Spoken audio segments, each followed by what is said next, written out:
네, 그럼 윤석열 전 대통령이 다시 수감된 서울구치소 상황은 어떤지 연결해 보겠습니다. 차현진 기자가 현장에 나가 있는데요. 네, 차 기자, 윤 전 대통령은 어젯밤부터 지금 구치소 안에 있는 거죠?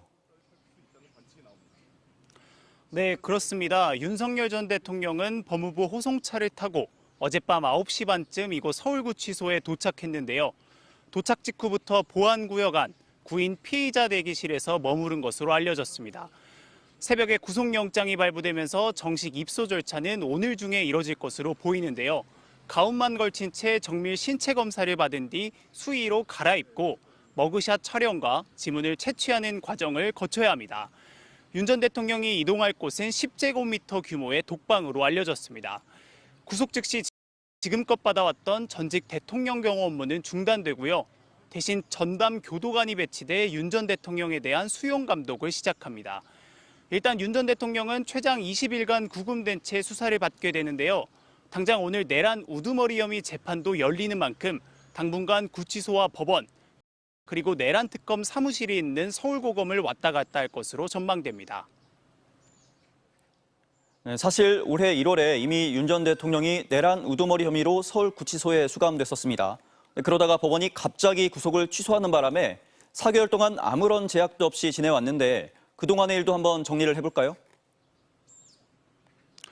네, 지난 3월 8일이었죠. 윤 전 대통령이 이곳 서울구치소에서 체포 52일 만에 풀려났습니다.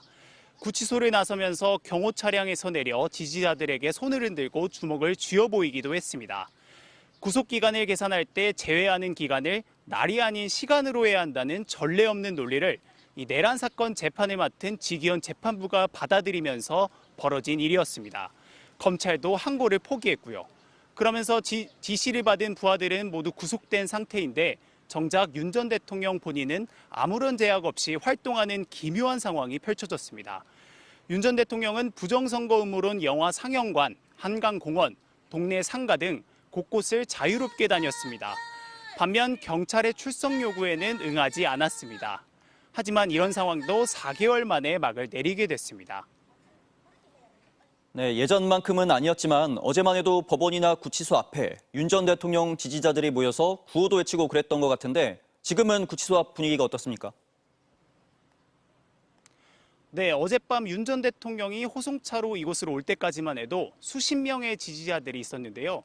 지금은 대부분 돌아가고 구호를 외치는 사람도 눈에 띄지 않습니다. 어제 구속영장 심사 당시 서초동 자택 앞이나 법원 앞도 예전과 분위기가 달랐습니다. 신고 인원은 2,000명이었지만 수백 명만 모여 곳곳에 빈자리가 눈에 띄었습니다. 지난 1월 서부지법 구속영장 실질심사 때 수만 명이 모였던 것과 비교하면 규모가 훨씬 쪼그라들었습니다. 지금까지 서울구치소 앞에서 MBC 뉴스 차현진입니다.